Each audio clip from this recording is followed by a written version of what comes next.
Bonjour, c'est Claire-Lise. Et ça y est, nous sommes ensemble en train de passer la porte du Sud et nous sommes dans ce rite de passage en plein dedans.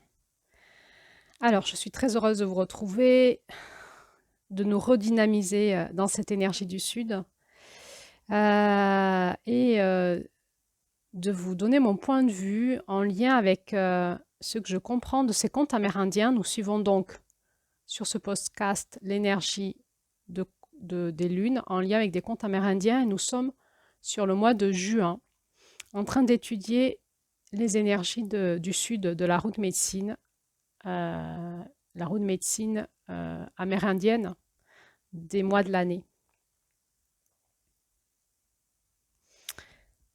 Nous avons donc 4 portes, ou plutôt 5 portes dans cette route médecine, l'Est, le Sud, l'Ouest, le Nord et le Centre, et nous sommes dans la porte du Sud. Donc ça fait déjà 6 mois que nous parcourons ce trajet ensemble, ce chemin ensemble, et nous en avons déjà fait la moitié. Alors, ça veut dire quoi? Ça veut dire qu'on est quand même dans une forme de maturité qu'on n'avait pas au début du chemin. Donc chaque porte a son challenge. La porte de l'Est était en lien avec le jeu, l'individu, l'individuel, et comment se positionner dans la dualité, retrouver son unité, son unicité, son individualité dans le collectif à travers la dualité. C'était tout le challenge que nous avons appris ensemble à la porte de l'Est.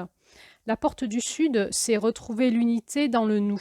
Dans le nous, c'est vraiment notre écosystème proche avec qui on est en lien au quotidien. Ensuite, il y aura la porte de l'Ouest qui sera retrouver l'égalité dans l'écosystème collectif, plus en lien avec quelque chose de plus grand, d'une dynamique plus dans l'humanité. Et la porte du Nord sera plus en lien avec repartir dans la sensation, dans la connexion à l'éternité, dans quelque chose qui est en lien avec le divin. Donc nous progressons du je, nous allons au nous, du nous à l'humanité, de l'humanité au divin, et ainsi de suite. Et dans le centre, nous pouvons être tout en même temps. Donc le challenge, finalement, en parcourant cette roue, c'est soit on la parcourt d'une façon linéaire, j'ai envie de dire, on tourne autour de la roue. Ça, c'est la façon de notre masculin d'avancer de manière linéaire. Et donc, nous sommes à fond dans les mois du masculin, nous sommes à fond dans des énergies masculines. Et quand nous serons dans le féminin, nous serons à fond dans des énergies féminines. Soit nous le parcourons d'une façon plutôt centrée et nous allons, comme les rayons d'une roue, en permanence nous remettre au centre avec les énergies des mois opposés pour nous ramener dans notre centre et éviter ainsi de perdre notre unité. Donc notre challenge, finalement, plus on avance dans l'initiation de cette roue, plus ça va être en connaissant évidemment, pour les personnes qui connaissent les énergies des lunes opposées dans la roue, de pouvoir tourner toujours en équilibre avec les roues opposées, les lunes opposées, pour pouvoir nous maintenir dans le centre et pas partir en déséquilibre, tout en travaillant les forces de chaque mois. À force de tourner dans cette roue et d'apprendre à se centrer et en travaillant ces forces d'incarnation, ces forces de vie, petit à petit, ça nous amène à nous guérir, à grandir, à nous équilibrer et à repartir dans cette unité, dans le jeu, nous, le collectif de l'humanité, le divin. Nous avions vu que nous pouvions regarder cette roue chamanique sous différents angles. Il y en a un autre, on peut le regarder avec les éléments qui nous constituent. L'élément air est à l'est, c'est le souffle, c'est l'esprit. C'est le monde de l'esprit, des idées, hein, de la conscience. Et ensuite, dans le sud, nous rentrons dans le monde du feu. L'élément feu, le soleil, la vie, hein, et ensuite à l'ouest, nous serons avec l'élément eau, et au nord avec l'élément terre, et au centre avec cet élément du divin, de l'éther. de ce qui unifie les 4 éléments. C'est un autre angle de vue. Nous pouvons aussi rentrer dans cette roue chamanique avec le regard de la roue de l'autonomie. L'Est étant notre état de dépendance à quelque chose, le Sud, notre état de contre-dépendance, c'est-à-dire de rébellion à ceux dont on est dépendant. L'Ouest étant notre état d'indépendance et le Nord notre état d'interdépendance, c'est-à-dire de co-création, et le centre étant que nous sommes en permanence dans tous ces états en même temps, nous sommes dépendants des choses que nous ne maîtrisons pas, contre-dépendants des choses que nous apprenons à faire, mais que nous ne maîtrisons pas encore, mais que nous avons envie d'apprendre à maîtriser, mais que nous ne maîtrisons pas encore. Nous sommes indépendants sur ce que nous maîtrisons et nous sommes maîtres et enseignants sur ce que nous avons vraiment appris d'apprendre. Et dans ces états-là, nous pouvons co-créer avec des personnes qui sont à notre niveau d'indépendance. Donc, en permanence, dans le centre, nous étudions, nous sommes en lien avec toutes ces énergies qui nous façonnent à l'intérieur de nous, dans cette dynamique de comment je rentre en relation en fonction de mes différents états de moi. Et donc, cette roue peut nous donner quelques repères comme ça.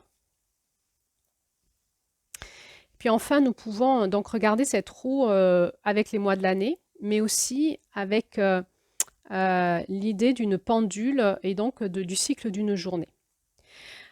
Alors, là, nous sommes donc au mois de juin. Juin, donc dans la roue de l'année, c'est le mois du solstice d'été.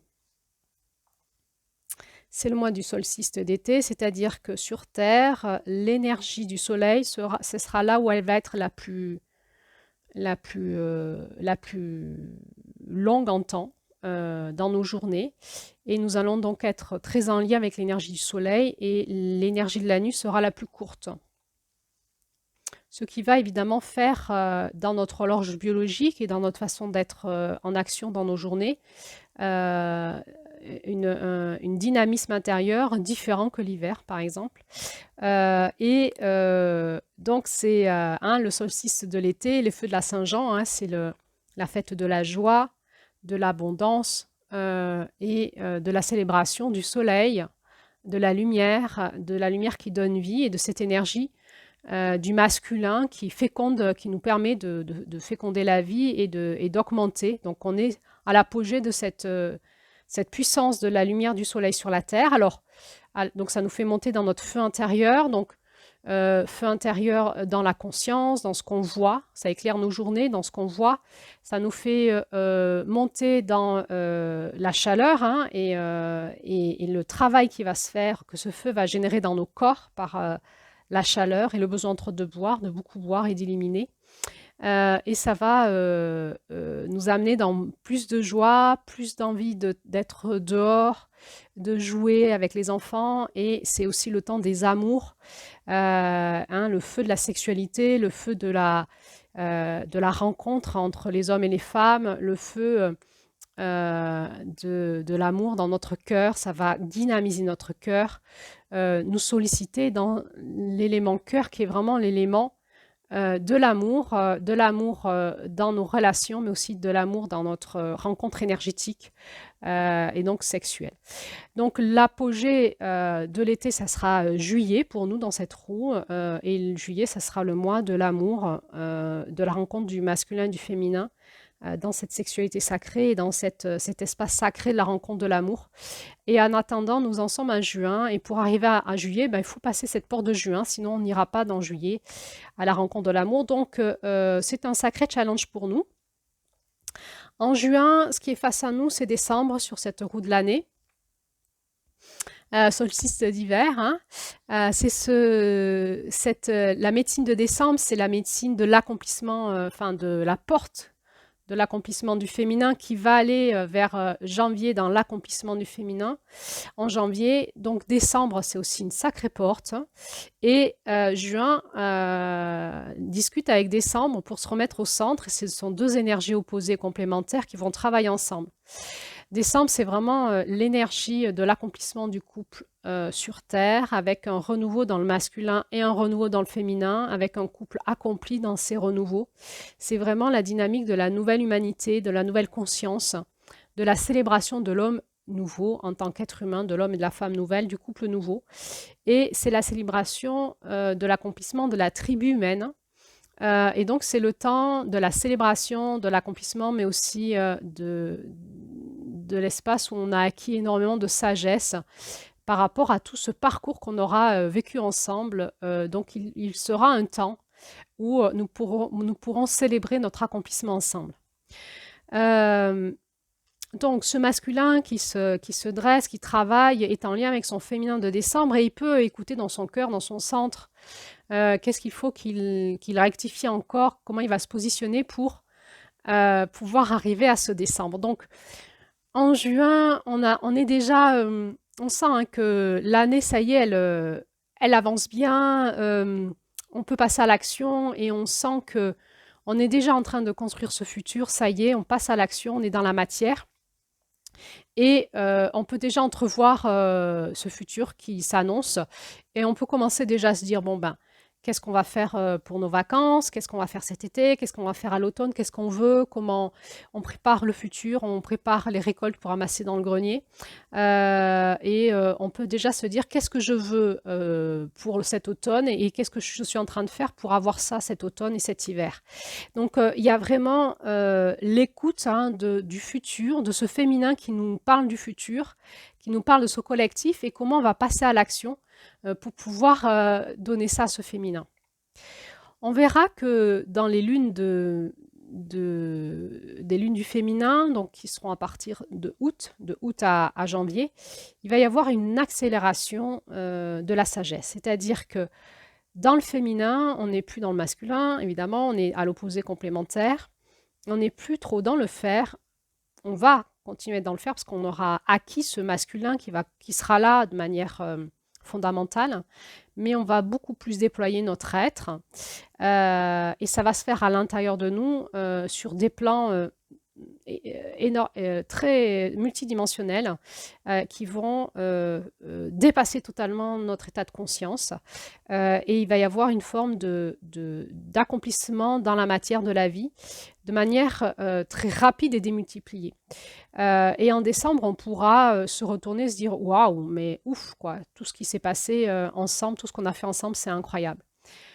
L'énergie du féminin, c'est vraiment celle qui est porteuse de la vie et qui la donne au monde. Hein. L'exemple que je peux donner, c'est la petite graine qui met un soir d'été cette graine d'amour dans ce ventre de femme et 9 mois après, c'est assez rapide finalement. Un bébé est là, mais un bébé, c'est incroyable en fait. Hein.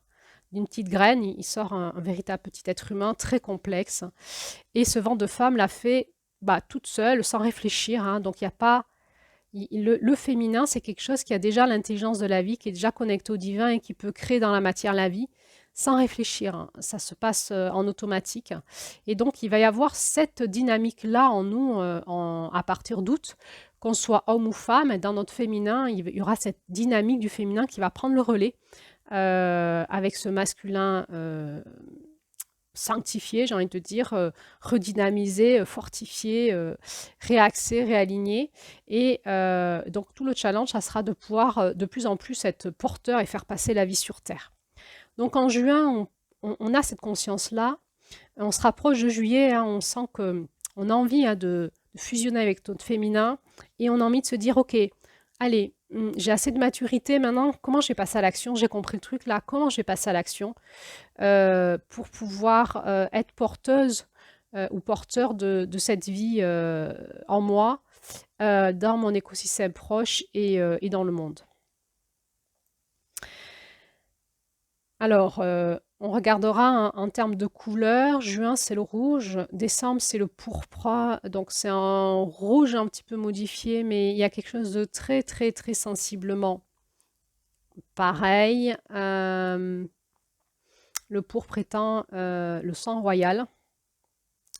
Le sang dynamisé par le divin hein, et la couleur rouge étant la couleur du sang en juin. Donc on est vraiment sur cet axe juin décembre, on travaille vraiment l'intelligence de l'humanité. C'est là-dedans que l'on est, hein. L'intelligence, la médecine du sang, la médecine de l'humanité. Et c'est là-dedans qu'on va essayer de rentrer. Alors, il y a plusieurs portes, plusieurs axes d'écoute. Je vais essayer de vous ouvrir quelques petites portes pour vous permettre de les explorer à votre façon si vous avez envie. Mais la porte ultime étant la porte de la médecine du sang et de tous les mystères que cela comporte. Et il y aura un audio là-dessus plus tard, dans le mois de juin, sur l'épigénétique et la médecine du sang. Maintenant, si on se réfère à la référence de la journée dans cette roue en juin, c'est comme si on était entre 11h30 et 13h30. Donc on est dans les temps de midi, là où le soleil est à son plus au zénith, hein, son plus haut degré de rayonnement sur Terre.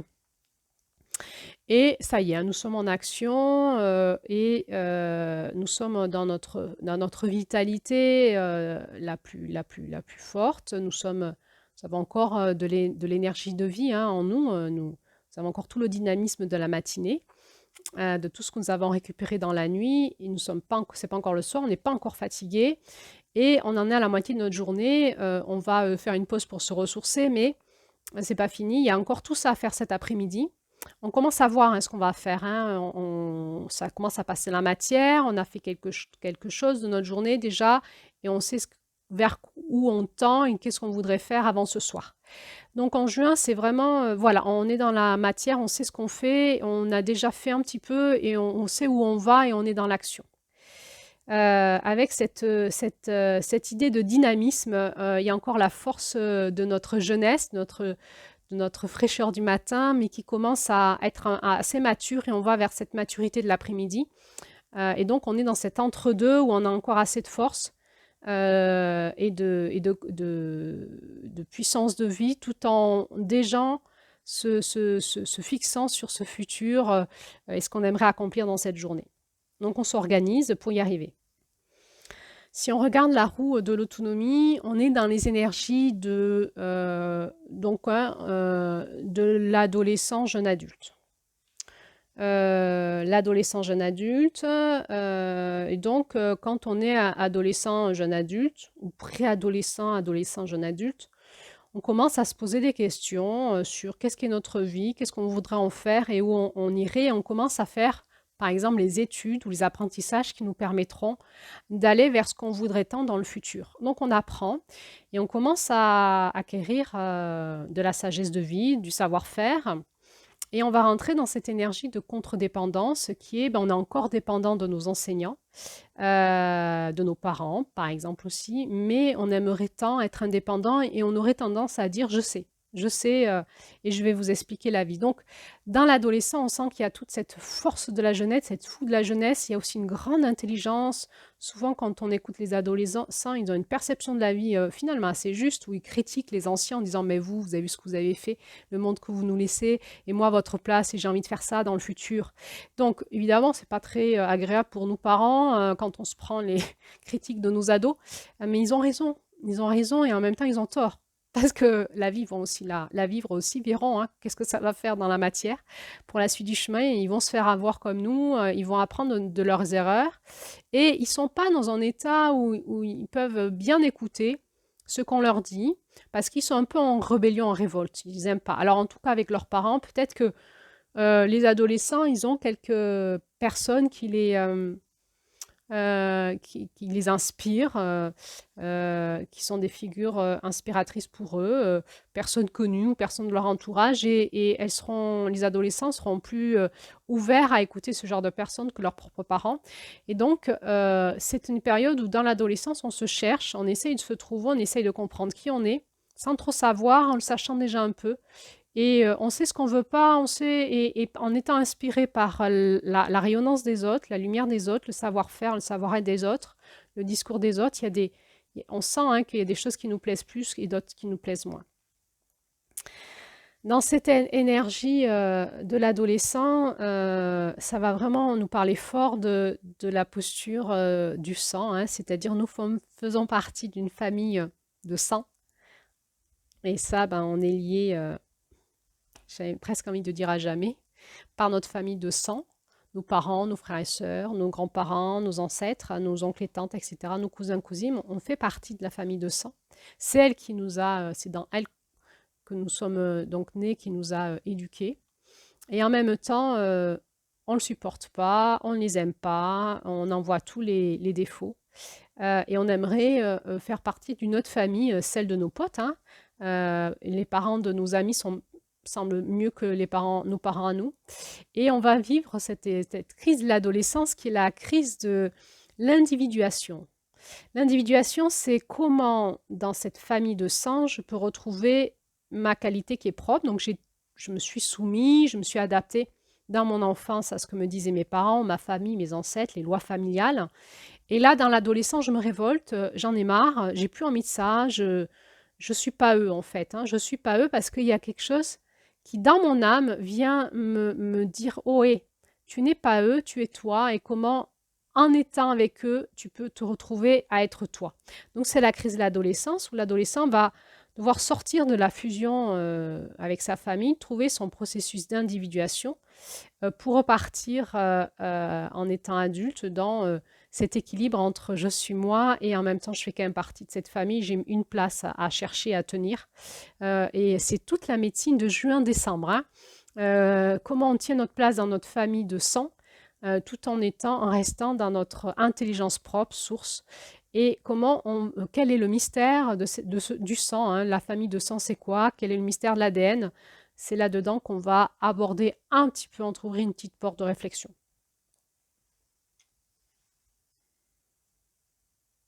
Alors, on va revenir à cette porte du Sud, qui est la porte de l'unité.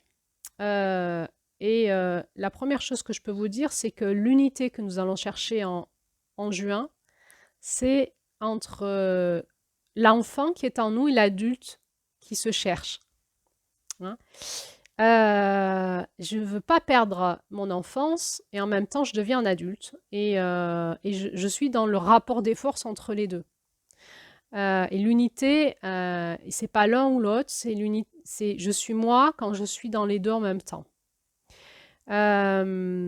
Donc tout l'enseignement de la médecine du Sud, c'est de garder intacte notre innocence, notre joie, notre état d'enfant intérieur, tout en montant en maturité, en conscience et en pouvoir passer à l'action dans le monde sans se faire avoir dans notre innocence. Alors, je vais vous lire la devise du Sud, la devise de cette roue qui nous est donnée dans l'introduction du livre Les 13 mères originelles. La devise du Sud, de la porte du Sud, c'est « L'unité est au Sud, là où la foi, la confiance, l'innocence et l'humilité initient la marche sur terre dans la vie physique, nous considérant tous comme ses enfants. Au Sud, l'unité nous enseigne que, tant que tout le monde n'est pas gagnant, personne ne gagne. » Alors je vais répéter, l'unité est au Sud, là où la foi, la confiance, l'innocence et l'humilité initient la marche sur terre dans la vie physique. Donc la foi, la confiance, l'innocence, l'humilité initient notre marche sur terre dans notre vie physique. Nous considérons tous comme ses enfants, les enfants de l'unité. Au Sud, l'unité nous enseigne que tant que tout le monde n'est pas gagnant, personne ne gagne. Je vais répéter une troisième fois. L'unité est au Sud, là où la foi, la confiance, l'innocence et l'humilité initient la marche sur terre dans la vie physique, nous considérant tous comme ses enfants. Au Sud, l'unité nous enseigne que, tant que tout le monde n'est pas gagnant, personne ne gagne.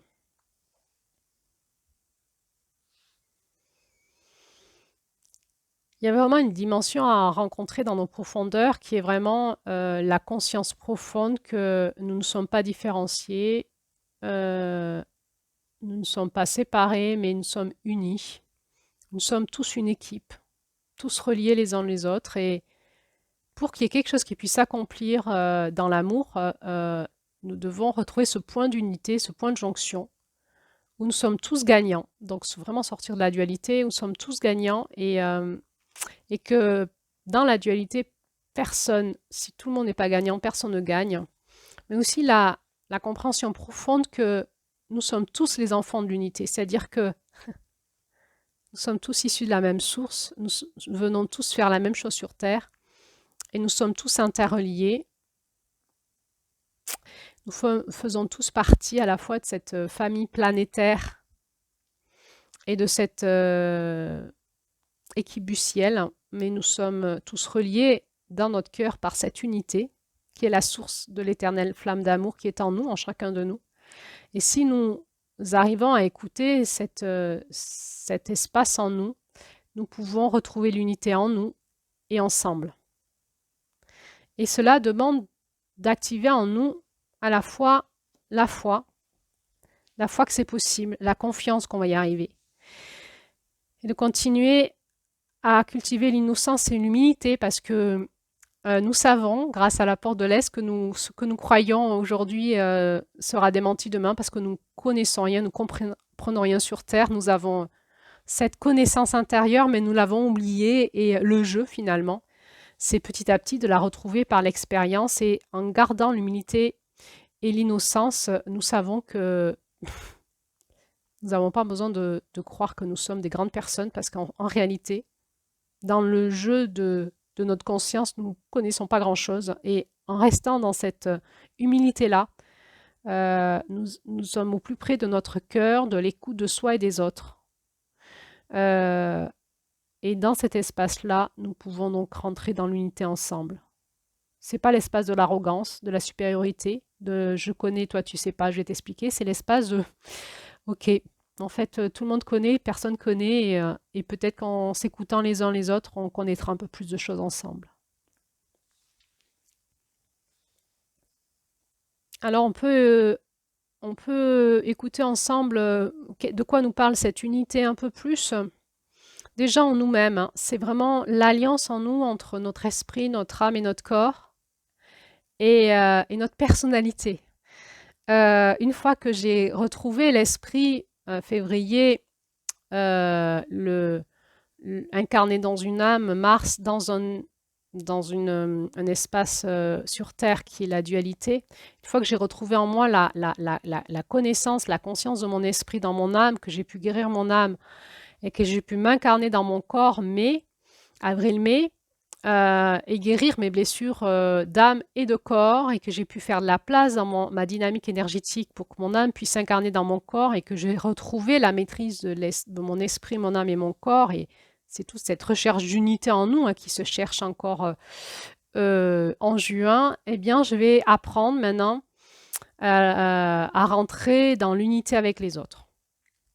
Et donc, il va y avoir un challenge à dépasser pour apprendre et y arriver.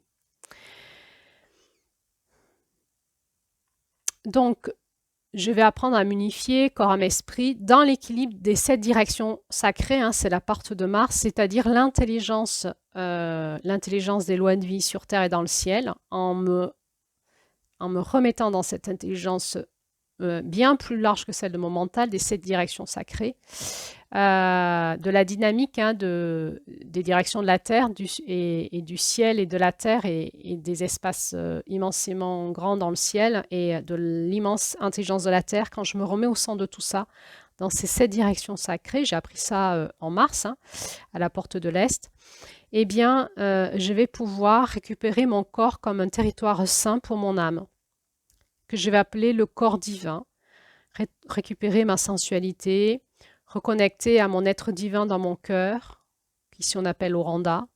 Je vais pouvoir récupérer dans mon corps un espace de tranquillité, d'écoute de ma vérité intérieure et de discernement. Ça, c'était la médecine de mai. Ça fait partie de la médecine de mai de la porte du Sud.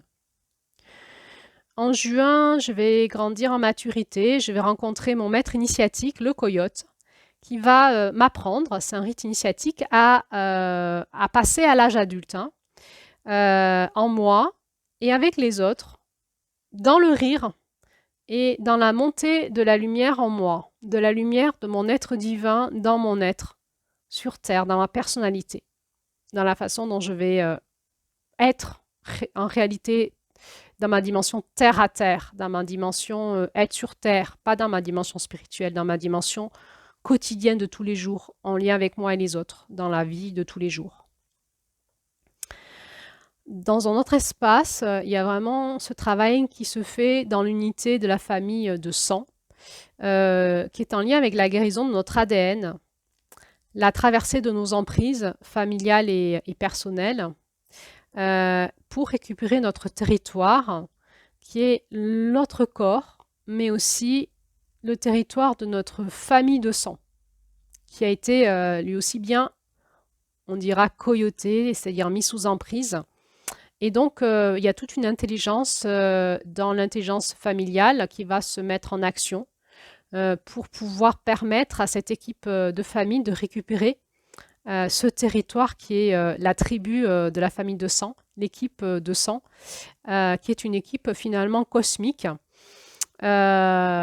Et il y a une dynamique hein, qui est un petit peu la dynamique de l'eau activée par le feu et l'air. Hein. Donc l'eau, quand elle est cristallisée par l'air froid, elle devient un flocon de neige et puis elle va être réchauffée par le soleil, elle va fondre, elle va rentrer dans la terre et puis ensuite elle va être réchauffée par le soleil évaporé. Il y a tout un cycle qui nous parle un petit peu des cycles de l'incarnation et des cycles des âmes et de notre famille planétaire et famille de sang. Dans notre famille de sang, nous sommes sur Terre dans cette dynamique d'incarnation et nous avons des ancêtres, j'ai envie de te dire, sous Terre qui sont la mémoire, la mémoire de la Terre et nous avons des ancêtres cosmiques, j'ai envie de dire, qui sont dans le ciel, nos ancêtres de sang.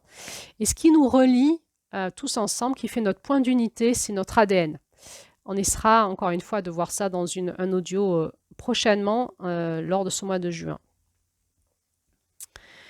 Et du coup, c'est tout le challenge de l'axe juin-décembre, de guérir notre sang, de guérir notre famille de sang, pour pouvoir finalement, en faisant ça, guérir plus loin notre relation avec nos ancêtres chamaniques, je dirais, qui sont bien au-delà de nos ancêtres de la famille du sang, c'est-à-dire qu'on estime qu'on est relié, qu'il y a, une influence en nous, dans nos traits de comportement et de caractère de nos ancêtres par l'ADN jusqu'à 9 générations. Au-delà de 9 générations, c'est tellement dilué qu'on n'en reçoit plus l'information par nos gènes. Et donc, au-delà de 9 générations, on rentrera dans ce que j'appellerais les ancêtres chamaniques, c'est-à-dire finalement cette famille planétaire. Quand on regarde sur un arbre généalogique et qu'on s'enfonce dans nos racines de nos ancêtres, à un moment, on s'aperçoit que c'est mathématique, on est tous en fait frères et sœurs dans l'humanité, on est tous reliés les uns les autres.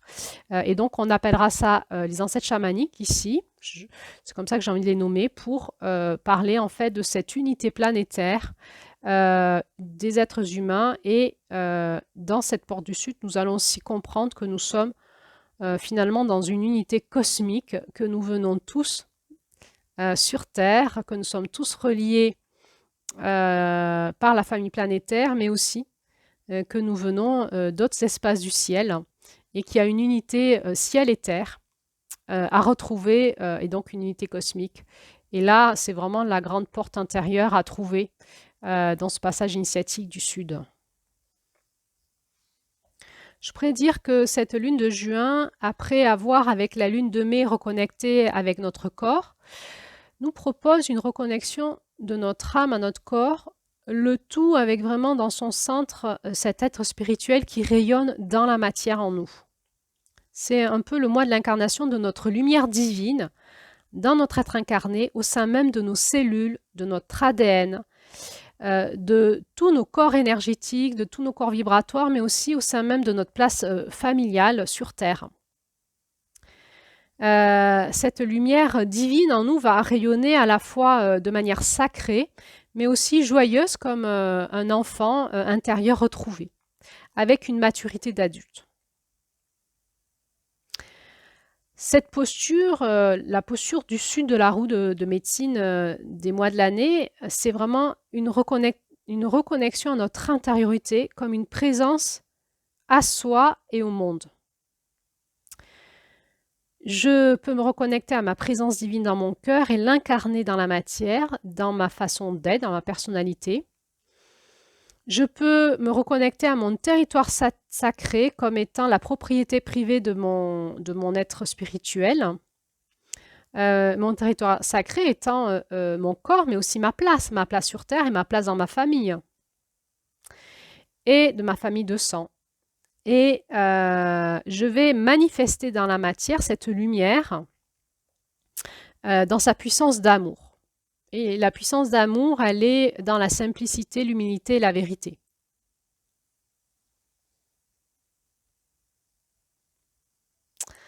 Juin vraiment nous propose cet espace d'unité intérieure entre la conscience qui descend, on va dire, des chakras du haut, du troisième œil, de toute cette médecine de l'Est, et le discernement du corps et l'intelligence du corps et de la terre qui monte du bas et qui va se rencontrer dans cette puissance du cœur pour pouvoir en juillet manifester l'amour incarné sur terre.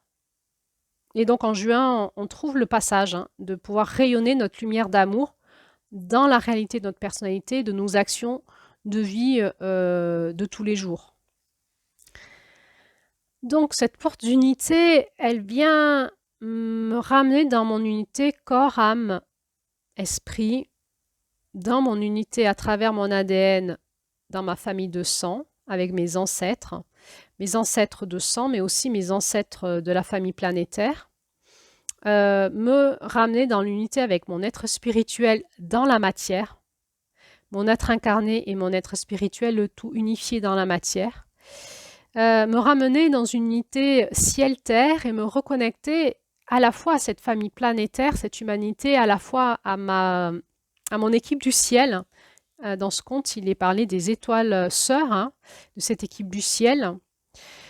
Et donc, de pouvoir retrouver en moi ce lien entre mon équipe Terre et ma dimension Terre et mon équipe du ciel.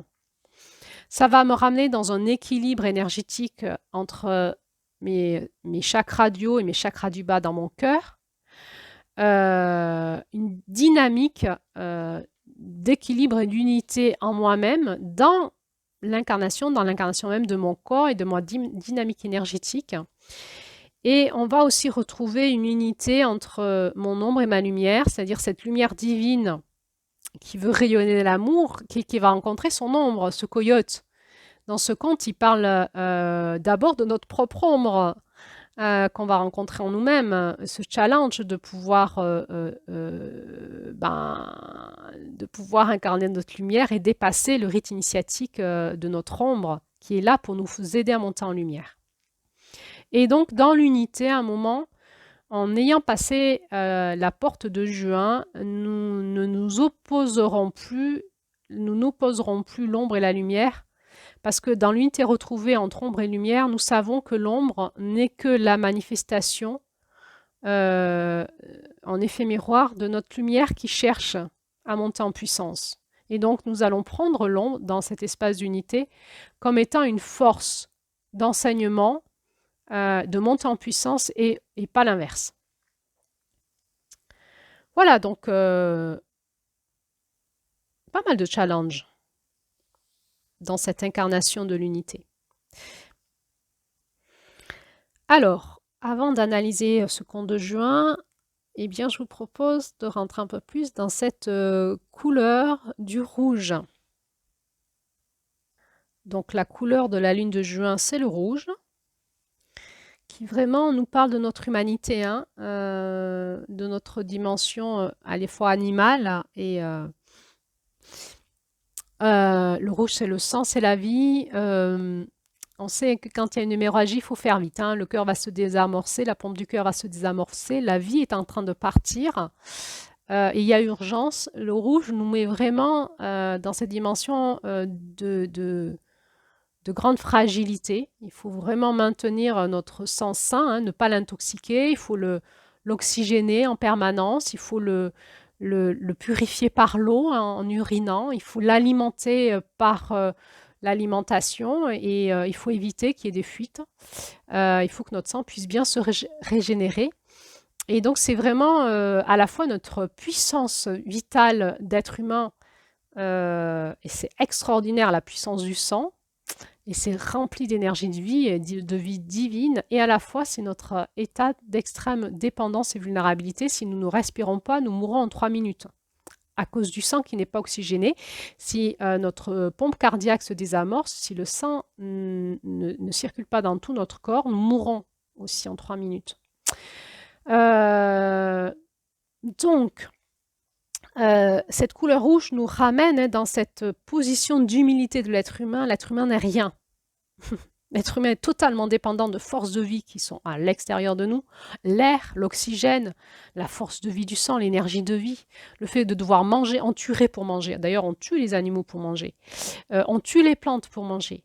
On tuerait notre prochain pour manger. Dès qu'il y a des famines, ça active en nous cet instinct de survie où nous avons besoin pour vivre. Ça génère notre élan de vitalité. Pour vivre, nous pourrions manger l'autre quelque part.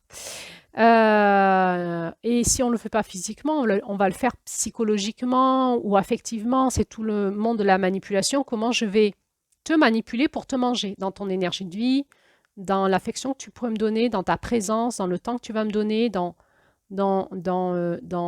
comment j'ai besoin de toi, comment je vais te phagocyter, te manger, parce que sinon je crève. Donc, le rouge nous fait prendre conscience de notre état de dépendance. Nous en avions parlé en mai de l'état de dépendance. Là, on y est dans la réalité, on en prend conscience. En fait, on n'est rien, hein. On n'est pas du tout indépendant, on est totalement dépendant et à la fois, nous avons une force d'indépendance aussi que nous recherchons. Cette dynamique de juin nous invite cette fois-ci à parler la vérité. Une fois qu'on a vu, écouté la vérité, nous allons donc parler, nous allons mettre en forme et parler à partir de notre cœur, qui est vraiment l'espace de notre vie, hein. Le cœur, c'est ce qui dynamise la vie en nous. Et si nous portons des paroles de vie, porteuses de vie, nous allons dynamiser la vie en nous et autour de nous et avec les autres. Donc, on va transmettre, hein, par la transmission orale, hein, la puissance de la parole et la puissance de transmettre à l'autre par nos mots et de le nourrir. Et on entend là aussi, on va y revenir, la transmission ancestrale, la tradition orale. Nos mots sont porteurs de la vie, de la sagesse de vie que nous avons accumulée par nos expériences, que nous allons transmettre à nos enfants pour qu'ils puissent les intégrer et aller plus loin avec. Donc on est vraiment dans ces moments où on essaye de parler à nos jeunes enfants et à nos adolescents pour leur transmettre notre sagesse de vie. Ils prendront pas. Mais nous essayons de leur transmettre d'une façon ou d'une autre. Donc nous allons apprendre à transmettre parce que nous allons rencontrer ces forces d'opposition à la force de vie, à la fois en nous, chez notre semblable, chez nos enfants. Et on va rencontrer des personnes qui ne veulent pas nous écouter. Donc il va falloir apprendre à leur transmettre d'une façon qui sort de la dualité, où la personne ne se sent pas accusée, mais a envie d'apprendre de notre sagesse. Donc c'est toute la médecine du Sud, elle est aussi là-dedans. C'est nous déjouons la dualité, nous savons que nous sommes dans la dualité, nous ne l'ignorons pas, mais nous gagnons en sagesse, en maturité pour déjouer ça, pour quand même transmettre la vie autour de nous et en nous et avec l'autre et chez nos enfants. Alors, pour aller plus loin dans cette couleur rouge, bien sûr, c'est la couleur du sang, je l'ai déjà dit, on rentre dans la transmission, du coup, aussi par l'ADN. Il n'y a pas que par la parole, mais aussi par l'ADN. Et on ira voir encore une fois sur notre audio de quoi ça nous parle, en faisant un peu référence à ce qu'on connaît aujourd'hui, entre autres de l'épigénétique. Mais là, pour aller plus loin dans la couleur rouge, eh bien, Julie nous aide un petit peu à rentrer par le texte qu'elle a canalisé avec la fréquence de cette lune, à rentrer dans les mystères de cette couleur. Alors on sent, enfin moi je sens en tout cas quand je rentre un peu plus dans cette médecine dont Julie est porteuse, de nous transmettre un message un petit peu alchimique entre la vie et des forces de vie d'ailleurs. Je sens combien le message de juin, il est de toute beauté, il est à la fois excessivement complexe, encodé, de toute beauté, il nous demande vraiment de nous y arrêter, d'y revenir longuement. Donc moi, je vous inviterai soit à télécharger le texte de la couleur rouge et à le relire souvent dans le mois de juin, parce que vous allez voir que vous allez petit à petit comprendre de plus en plus de choses, à force d'y rentrer dedans, de l'écouter résonner en vous, de réécouter Julie, de faire des pauses après les phrases. Chaque phrase de ces textes, c'est un monde entier qui se révèle à nous en une phrase synthétique. Mais on sent que en tout cas, moi je sens que cette couleur rouge, elle est à la fois d'une simplicité, d'une complexité, et je trouve ce texte que Julie nous propose totalement fascinant. Alors, ce que moi j'y ai ressenti comme ça, en y rentrant un peu dedans, c'est vraiment que cette couleur rouge, elle est porteuse à la fois de cette sensibilité, de cette fragile, de cette douceur, de ce renouveau comme un nouveau matin, hein, et à la fois de cette force de vie incarnée. On sent bien hein, la dynamique de l'enfance, hein, de ce sang nouveau, hein, de ce sang neuf qui arrive sur Terre, de toute cette dynamique qui se passe chez les enfants, dans tout cet apprentissage jusqu'à la maturité de l'âge adulte. Ils sont dans des dynamiques très puissantes de vie, d'apprentissage et de grandissement où ensuite cette dynamique va se ralentir. On ne va plus pouvoir évoluer aussi vite qu'on a pu évoluer dans notre enfance. On va vieillir, hein, ce qu'on dit. On a notre énergie de vie qui ralentit. Et là, on est vraiment dans la force du sang nouveau et de prendre soin de cette jeune génération qui est en train de s'éveiller dans cette force vive et tout en étant dans cette sensibilité, dans cette fragile.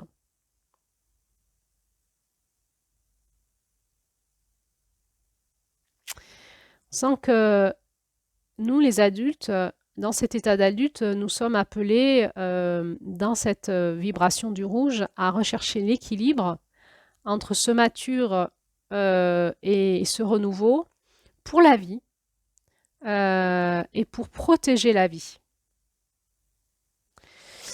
Dans ce texte, j'y vois aussi des notions spirituelles très fortes, comme l'histoire du sang et de la coupe, du temple intérieur, du corps, le corps comme étant un temple, le temple de la vie.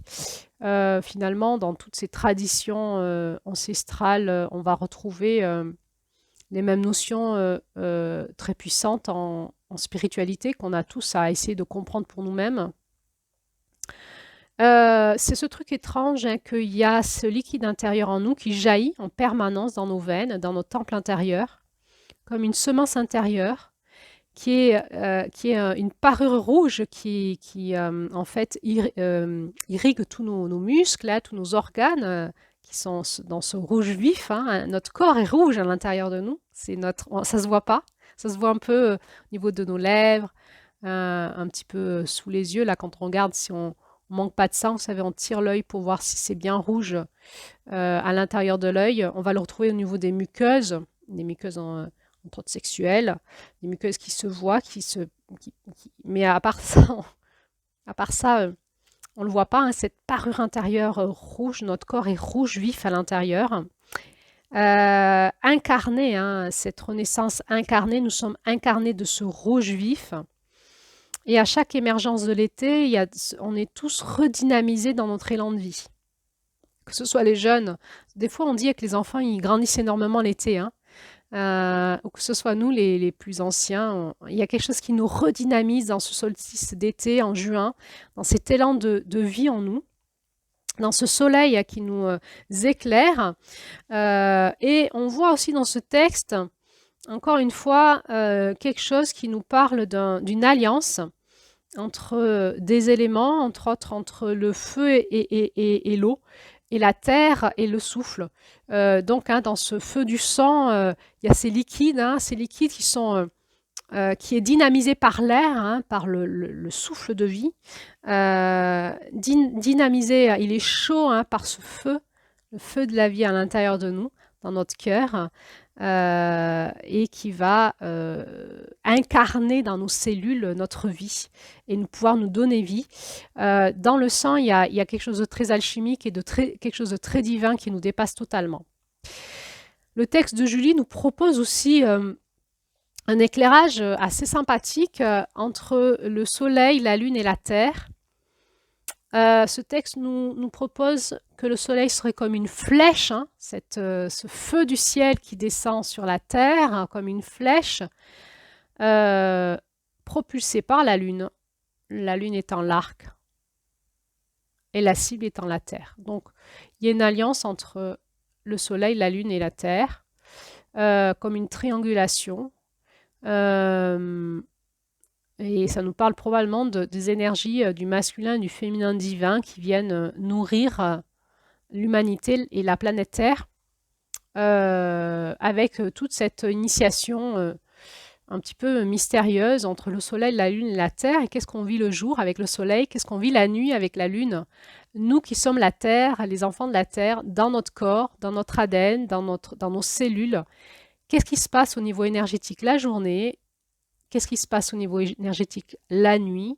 Qu'est-ce qui se passe au niveau énergétique la nuit en fonction des cycles de la Lune? La Lune, elle bouge en permanence et elle manifeste la lumière du Soleil de manière différente en fonction de son cycle qui bouge en permanence, mais aussi en fonction de la position de la Terre en lien avec le Soleil et donc des saisons. Donc c'est tout ce mystère dans lequel on essaye de rentrer, qui est mystérieux, donc il est difficile pour nous de comprendre. On avait déjà vu avec des vidéos en mars, hein, que toute cette dynamique cosmique entre le Soleil, la Terre et la Lune et la complexité dans lequel nous sommes, ce texte que je nous propose nous ramène dans ce mystère. Qu'est-ce qui se passe pour nous sur Terre, le jour et la nuit, en lien avec notre sang, notre ADN et notre énergie intérieure.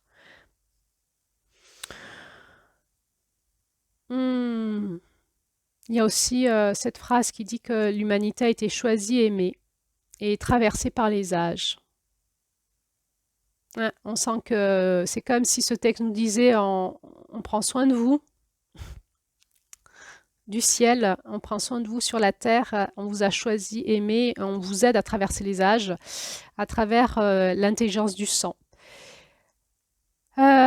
Qui est remplie d'énergie, d'une énergie dense, vitale, exigeante, insoumise, puissante, réactive, centrée, droite. Bon, ben, il va falloir rentrer dans l'énergie de notre sang pour pouvoir s'immerger dedans et comprendre l'intelligence dont nous sommes porteurs à l'intérieur de nous, c'est caché. Ce sang éclairé par l'essence, hein, l'essence divine, cette lumière qui nous éclaire, si nous arrivons à éclairer notre sang par notre essence divine, qu'est-ce qui se passe dans nos gènes, qu'est-ce qui se passe?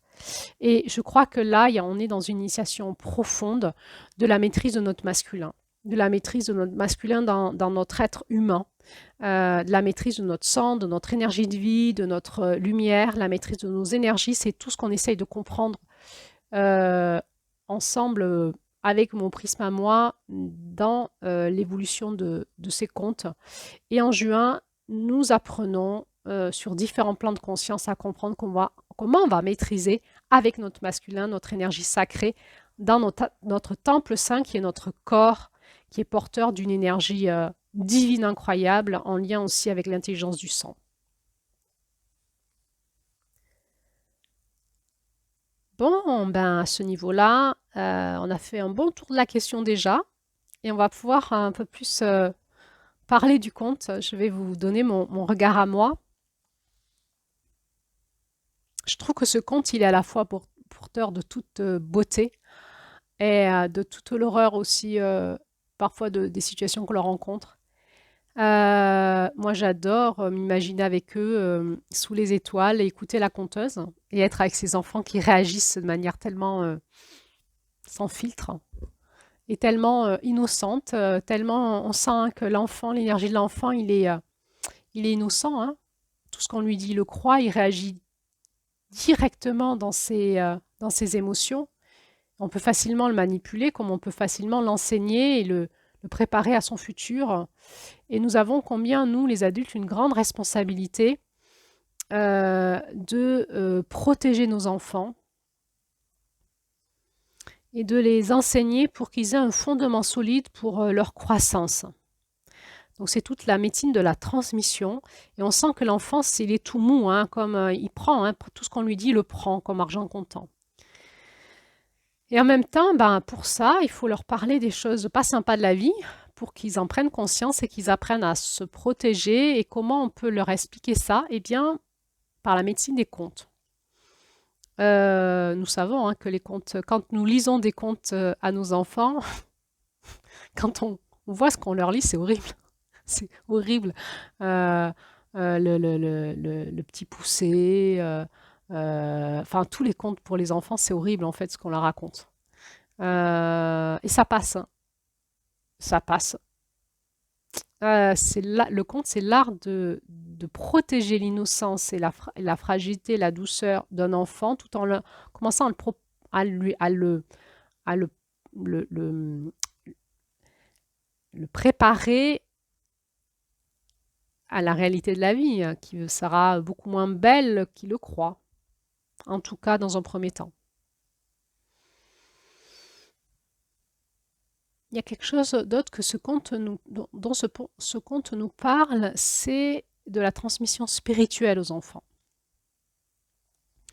Alors, bien, c'est peut-être là aujourd'hui où nous avons beaucoup de difficultés, euh, parce que l'enfant va se poser cette question de manière très simple et naïve et sans filtre, d'où je viens, qu'est-ce que la vie, euh, qu'est-ce que la mort, où je vais. Ces questions qui nous dérangent, nous adultes, parce qu'on les a, on s'est raconté nos propres histoires, on les a mis dans des cases et on n'y pense plus. On n'aime pas trop se confronter à l'histoire de la mort. La spiritualité, c'est quelque chose qui vient toujours nous poser la question d'où tu viens, qu'est-ce que tu fais, où tu vas, et après la mort, et avant la vie, qu'est-ce que c'était? C'est, c'est des réponses que l'on n'a pas. Et on a vu que finalement, dans cette traversée d'avril en fait, hein, il a fallu par nos traumatismes qu'on ait chacun nos réponses, qu'on aille retrouver les questions à nos réponses. Et peut-être que si nous avons pu le faire, alors dans cette énergie qui est la nôtre en juin, nous avons des réponses à apporter à nos enfants par l'explication de contes. Et là, on est dans la transmission spirituelle. Finalement, ce conte, il ressemble assez à une espèce de genèse. Hein. L'idée, c'est d'où on vient, du peuple des étoiles, pourquoi on est sur Terre, quelle est notre fonction sur Terre. Euh, et, euh, et finalement, il y a la révélation de notre incarnation qui est je me souviens d'où je viens, je me souviens qu'est-ce que je viens manifester sur Terre et comme il va falloir que je le retrouve. Grâce à l'initiation du coyote, je vais le retrouver. Parfois, on vit des choses étranges, je ne sais pas si vous avez déjà vécu ça, où on a la sensation que les enfants se souviennent d'où ils viennent. Ils vous disent, ils vous disent des choses étranges, comme s'ils avaient encore accès à ce mois d'avril, hein, à cette porte ouverte d'avril. Et avec les enfants, nous pouvons parler de spiritualité de manière à porte ouverte, de manière beaucoup plus simple, évidente qu'avec les adultes. Et qu'est-ce qu'on en fait? Qu'est-ce qu'on en fait? Est-ce que on en prend soin ou est-ce qu'on va le fermer par nos propres concepts qui nous ont enfermés? Donc cette première médecine de juin, c'est vraiment cet équilibre entre l'adulte et l'enfant, en nous et à l'extérieur de nous. C'est comment je peux prendre soin de la naïveté, de l'espace de l'enfance. C'est un espace qui est à l'écoute, hein, de manière à cœur ouvert, fasciné, admirative et ravie. Et donc, j'ai un pouvoir d'action très fort chez ce petit enfant. Euh, et comment moi, en tant qu'adulte, je vais être conscient de l'énergie de vie dont ils sont porteurs et du sacré dont ils sont porteurs et comment je vais les traiter avec respect en prenant conscience que l'enfant, c'est un esprit d'adulte dans un petit corps, dans un petit corps d'humain et que j'en ai la responsabilité par la transmission et l'éducation. Et à la fois, comment moi-même je vais me traiter avec ce même respect entre mon espace vulnérable, mon espace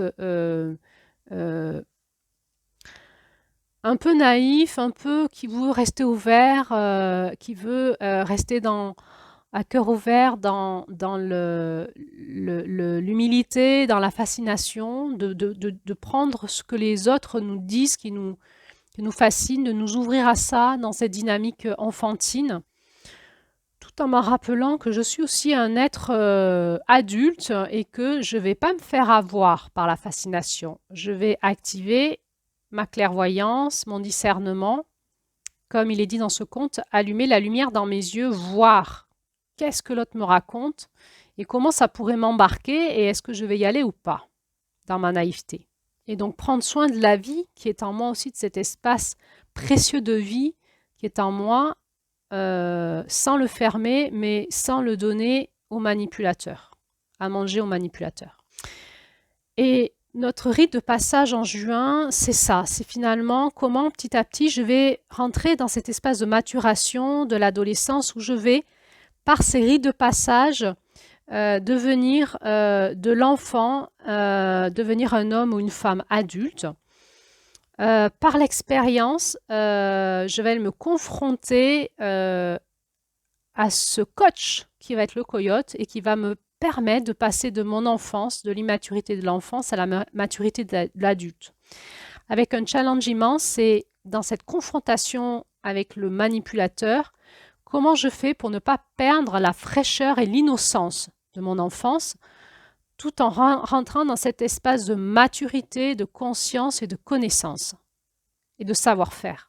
Et donc, l'unité, elle est dans cet entre-deux, dans ce travail, parce que quand on vit des grandes histoires de manipulation, je pense qu'on en a tous vécu, il y a après un espace de désillusion où notre cœur va se fermer, où on peut devenir cet adulte un petit peu qui a perdu la foi, de la foi et l'innocence de l'enfance, et qui dit, mais de toute façon, le monde est comme ci et comme ça, et moi je crois plus en rien, je crois plus en l'amour, je crois plus qu'on peut avancer, qu'on peut s'améliorer, qu'on peut grandir. Moi je crois que en permanence chacun va chercher ce qu'il veut pour soi-même, va manipuler pour soi, et je m'aperçois que les gens sont égocentriques, que l'amour n'existe pas, etc. Et là c'est le piège. C'est oui, je vais me faire avoir, je vais être dans la désillusion, mais je suis en train de grandir et j'ai une porte à passer qui est comment je peux passer ce cap grâce à l'autre ou grâce à ce qui m'a manipulé à l'intérieur de moi sans perdre ma foi, ma vitalité et mon énergie de vie pour continuer à actionner la vie et l'amour en moi et autour de moi et dans le monde. Bon alors, donc, notre challenge de la porte du Sud de juin, le challenge de notre masculin, c'est attention, attention, nous arrivons à la période de la grande adolescence où il va y avoir ces rites de passage qui va faire de nous un adulte. Il va falloir y arriver. Dans les sociétés traditionnelles, primitives, il existait des rites de passage pour les adolescents et c'était pas rien. C'était très challengeant et ça faisait d'eux un homme ou une femme. Finalement, c'est aussi ce que la vie va nous proposer, c'est des challenges assez intenses pour pouvoir se positionner dans le monde en disant « je suis devenu un adulte ». En gardant la fraîcheur de mon enfant intérieur, je suis devenu un adulte responsable, conscient, qui a maîtrisé les forces du Sud et qui va pouvoir aller vers le juillet où tout le féminin est dans un accomplissement autre que ce qu'il y avait dans la dualité. Alors, du coup, la porte du Sud, c'est le passage ultime d'incarner dans la matière l'action que j'ai dépassé la dualité en moi et dans ma façon d'être avec les autres, dans ma façon de me positionner, j'ai pu retrouver l'unité à travers la dualité en moi et avec les autres, et aussi dans le cosmos. Donc, pour ça, eh bien, nous allons passer un examen de passage et nous allons rencontrer notre coach personnel qui s'appelle Monsieur le Coyote. Monsieur le Coyote, c'est notre coach de l'ombre qui nous attend dans cette initiation en juin, dans cette initiation de jeune adulte, et qui nous dit « Je vais te faire passer ton examen de passage pour voir si tu es vraiment devenu un adulte à qui on va pouvoir faire confiance pour la suite du chemin. Ou alors, est-ce que tu vas être recalé en permanence et tu vas rester dans ton immaturité et tu ne vas pas grandir, et donc tu seras un adulte immature qui va rejouer en permanence en action dans le monde les scénarios de ton enfance. Notre masculin sait qu'il se prépare, il va se confronter à son valeureux adversaire. Hein, il va faire une partie, là, hein, c'est les combats de juin, hein, les jeux qu'il peut y avoir dans les sociétés, les nôtres ou autres sociétés, où le masculin va se confronter à des challenges, hein, par des jeux, que ce soit dans nos communes, nos cultures, notre pays, sportif et autres, ou que ce soit en nous-mêmes, hein, des challenges qu'on se met, les défis qu'on se met en nous-mêmes. Et là, notre masculin, il sait qu'il va rencontrer en juin le défi du jeu avec le coyote, son valeureux adversaire qui va le confronter à sa lumière pour pouvoir qu'il trouve en lui, notre masculin, cette incarnation dans notre corps de cette lumière pour qu'on puisse la manifester réellement dans notre vraie vie. Alors, c'est qui le coyote? Il est d'abord en nous, ce coyote. C'est toutes les parts de nous qui nous manipulent pour pas qu'on s'incarne dans notre être spirituel sur Terre. On va le retrouver dans notre ADN, dans notre mémoire cellulaire. Pour ça qu'il y a toute cette médecine de mai pour nettoyer notre corps. On va le retrouver dans nos pensées, dans nos scénarios intérieurs. On va le retrouver dans les façons dont nous rentrons en relation avec nos proches, avec aussi toute forme de hiérarchie, que ce soit nos patrons, nos parents, nos enseignants spirituels, nos thérapeutes, le maire de notre village, enfin voilà, tous ces espaces où nous allons rentrer en relation. Et nous allons devoir manifester la puissance de qui on est, se faire reconnaître. Il va falloir qu'on monte en lumière. L'ombre, elle vient nous chercher dans nos failles pour qu'on puisse monter en lumière. Et le challenge, il va falloir qu'on s'allume et que tout le monde nous voit. Il va falloir qu'on soit reconnu. Et donc, c'est vraiment ce combat entre ombre et lumière. Est-ce que nous allons remporter ce challenge pour pouvoir oser nous éclairer le monde de notre présence et être reconnu, avec le risque d'attirer à nous toute l'adversité du coyote, la jalousie, le dénigrement, essayer de nous faire chuter, de nous rabaisser, de nous piquer nos biens, etc., etc. Pas facile, hein, mais c'est la porte de juin. Si nous voulons passer en juillet, si nous voulons incarner l'amour, nous devons passer ce cap-là et nous y exercer jusqu'à que nous ayons notre diplôme, qui est quelque chose qui en nous est tamponné en disant « je sais le faire », c'est-à-dire « je suis devenu maître de ma médecine, j'ai rencontré toutes les ombres, les forces d'opposition qui s'opposaient à ma médecine personnelle, je les ai dépassées et aujourd'hui je peux incarner ma médecine sur Terre, je la maîtrise, j'en ai la maîtrise, le coyote ne vient plus me chercher parce que il y a une inversion, maintenant il a peur de moi. J'ai tellement augmenté ma lumière que le coyote ne vient plus me chercher, je peux m'installer sur Terre dans ma médecine et rayonner dans le monde ce que je suis, sans danger. Alors comment on va faire concrètement? On voit que chaque lune nous rappelle l'initiation des lunes précédentes. En juin, on se rappelle qu'on fait partie d'une famille planétaire, qui a des lois de vie sur Terre, que nous sommes tous porteurs de manière individuelle d'une sagesse qui nous est propre, de notre onde de forme qui nous est propre, de notre essence divine, de nos qualités, de nos compétences que nous avons en nous, à l'intérieur de nous, dans notre corps, relié à la Terre, toute la connaissance qu'il nous faut et l'intelligence qu'il nous faut, qu'il suffit de le réactiver pour le manifester dans la matière, que nous avons un premier gros challenge, c'est à dépasser la blessure de séparation ciel-terre et à nous reconnecter à notre ciel pour monter en conscience et dépasser la dualité. Nous savons le faire, entre autres, par l'énergie de la prière, par aller prendre conseil auprès de nos guidances du ciel pour avoir une autre vision de la situation et sortir de la dualité. Nous savons nous repositionner dans le monde en fonction de ce qui est juste pour nous.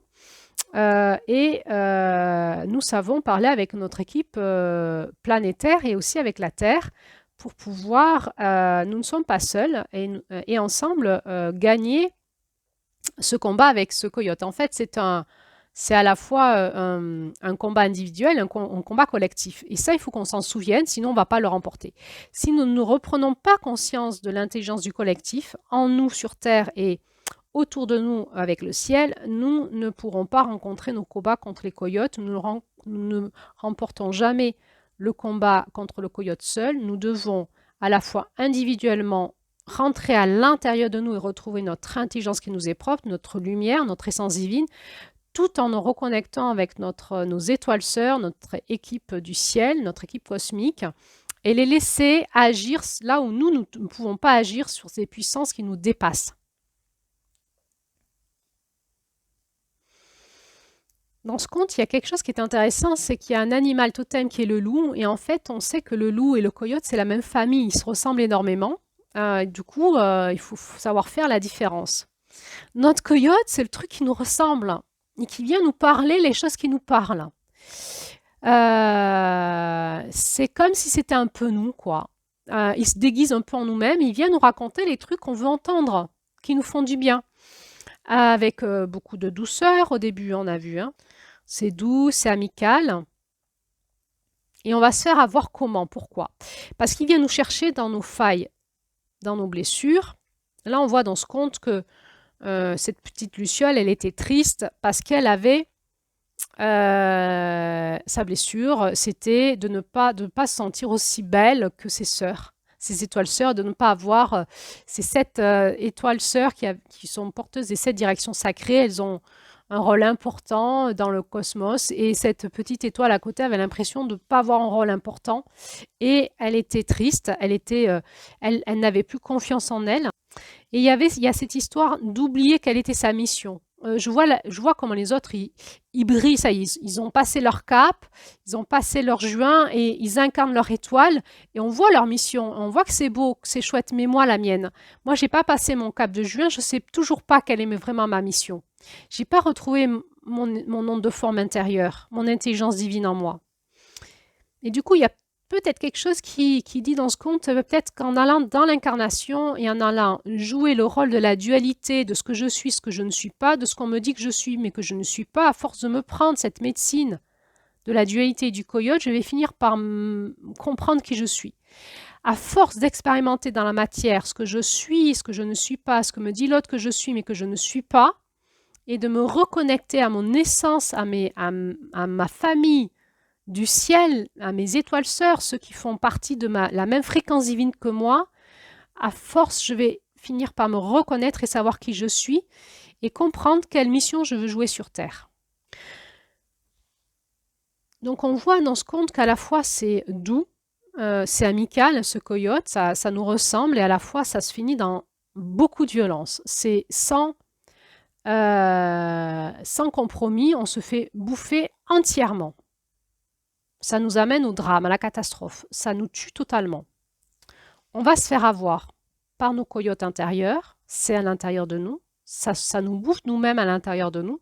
On va se faire avoir par nos proches, par notre famille, par la société, par notre mari, nos femmes, nos enfants. Le coyote, il est partout. C'est tout ce qui nous dit, tout ce qui vient me confronter à ma lumière et qui va passer par mes failles et me happer au début par un truc sympa et à la fois va vouloir me bouffer tout cru, bouffer mon énergie de vie et m'empêcher d'être moi-même. Alors comment je fais pour me retrouver? Au moment où j'ai pris conscience que je me suis fait happer, Et je peux me dire, moi, mon astuce, c'est dire, ah là là là, je me suis fait coyoter, c'est mon mot à moi, je me suis fait coyoter par moi, par mon environnement, par, voilà, il est là, le coyote, il est partout. Je me suis fait coyoter, comment je vais m'en sortir? Eh ben, c'est très technique, hein. Je m'occupe plus du coyote, je m'occupe de retrouver la lumière en moi. Je me centre sur moi, il faut que je m'en sorte, c'est vital. Je dois retrouver mon énergie de vie, c'est vital. Je dois réallumer ma lumière à l'intérieur de moi, c'est sanguin, hein, je dois réallumer mon sang pour être visible par mon équipe du ciel et puis pour me sauver, sortir du ventre du coyote. Eh bien, c'est par l'instinct de survie, hein, c'est par la rage de vivre. Euh, et donc, dans ce conte, il est dit je crois qu'il est dit que c'est un moment rebiffé. C'est un truc, à un moment, j'entends par l'écoute intérieure tout ce qui se dit à l'intérieur de moi, qui ne parle que de ce que je ne suis pas. Et à un moment, je me rebiffe contre ça. Ça suffit, quoi. Stop.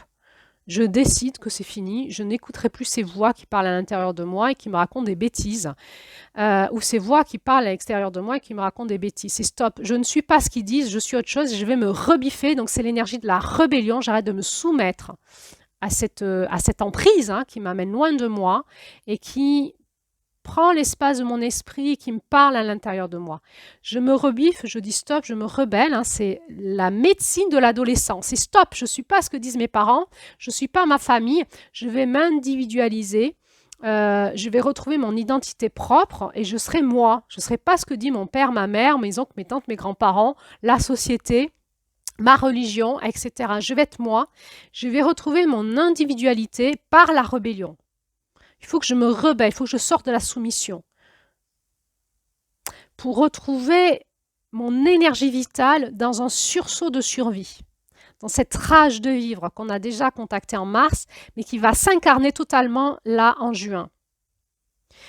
Il y a l'énergie de la rage, de la colère divine dans ce conte. Et ça ne va pas passer par nous. Cette rage en nous, c'est pour retrouver notre lumière et remonter incarner cette lumière. Je vais décider de manifester dans le monde ce qu'on me dit que je ne suis pas, mais que je suis. C'est stop. Je le suis et je vais le manifester. Je me concentre là-dessus. Et je vais me reconnecter à mon équipe du ciel pour qu'eux, ils s'occupent du coyote.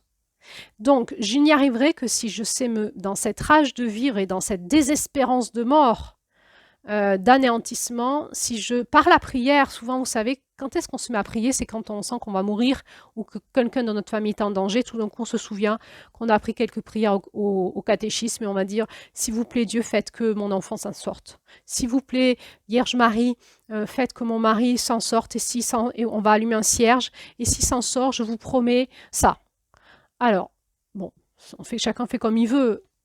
Mais en tout cas, l'évidence, c'est qu'il y a un truc qui fonctionne. C'est-à-dire, il y a un truc, quand on se reconnecte à notre équipe du ciel, tout d'un coup, dans la souffrance, dans l'instinct de survie, ça va marcher, on va le voir, et ça va changer notre vie. C'est-à-dire qu'une fois qu'on s'est reconnecté à notre équipe du ciel, à notre équipe cosmique, à ces présences de lumière qui nous entourent, à ce peuple de on pourrait dire comme ça, ce peuple premier de nos étoiles. C'est comme si on venait tous d'une étoile différente et qu'on avait nos étoiles sœurs qui étaient les personnes qui venaient des mêmes fréquences que nous dans l'univers.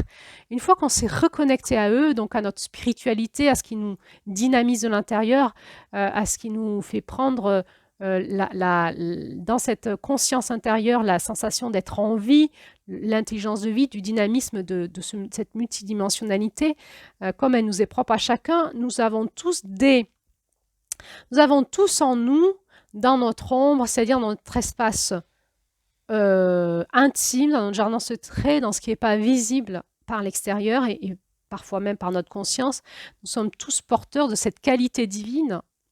C'est ce qu'on peut appeler l'occultisme, ce qui est caché.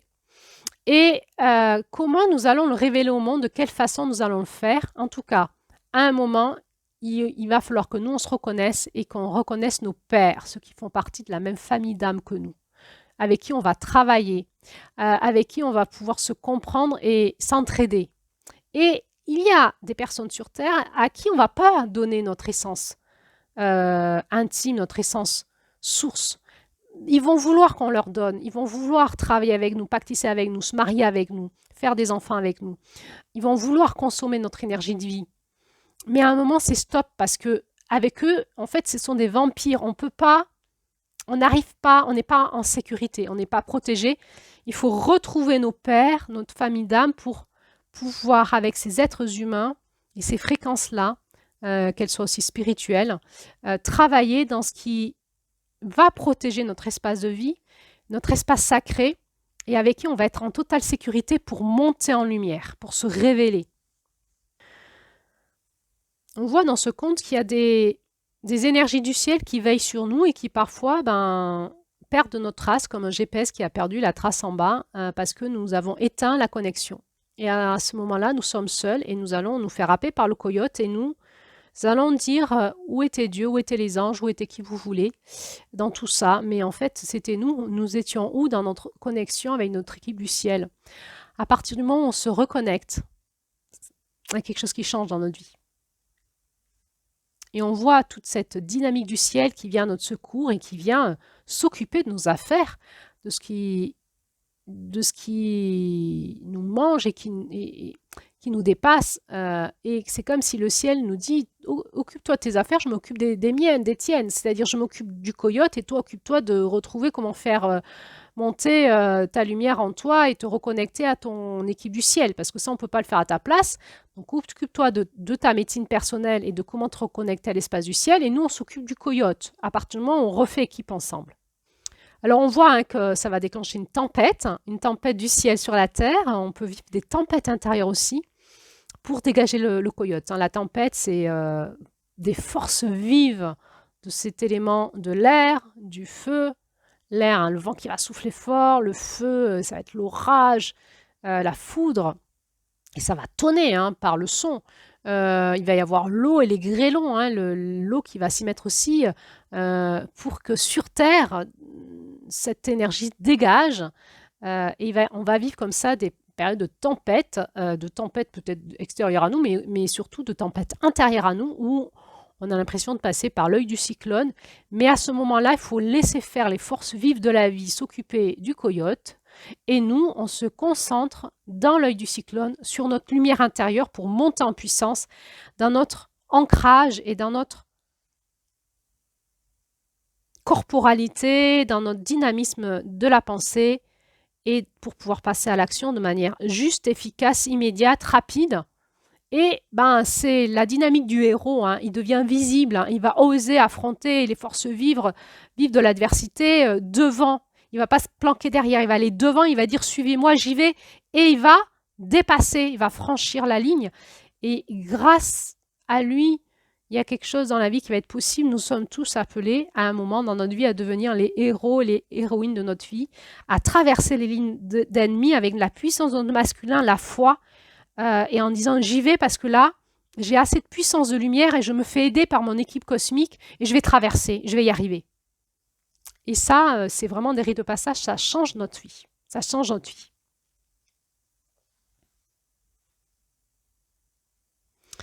Alors, qu'est-ce qui va se passer derrière? Dans cette incarnation, nous prenons conscience que nous avons une action à jouer sur Terre, que nous ne pouvons pas partir comme ça. Et parce que nous sommes en lien avec aussi une équipe sur Terre, l'équipe planétaire, la famille planétaire, et il y a tout un écosystème et des lois de vie, et nous ne pouvons pas repartir comme ça. Nous avons une action à mener dans le monde et nous allons, par l'expérience de cet apprentissage de confrontation aux forces de l'ombre, retrouver qui nous sommes, qu'est-ce que nous voulons être et comment nous allons incarner ça dans notre médecine personnelle, nos talents et nos compétences dans le monde. Et c'est en dialoguant avec la Terre, on va se retourner vers la Terre. La Lune, elle ne peut plus rien faire pour nous. Le ciel, il nous aide comme il peut. Il nous dit, c'est à toi de jouer sur Terre maintenant. Et nous, on se retourne vers la Terre. On se rappelle qu'on n'est pas seul, qu'on est aussi avec l'équipe planétaire et avec la Terre qui nous soutient, qui est notre mère, qui va harmoniser toutes nos énergies, qui va nous aider à retrouver notre puissance d'incarnation et à activer notre écosystème pour que ce soit possible de prendre cette place sur Terre et dans le monde.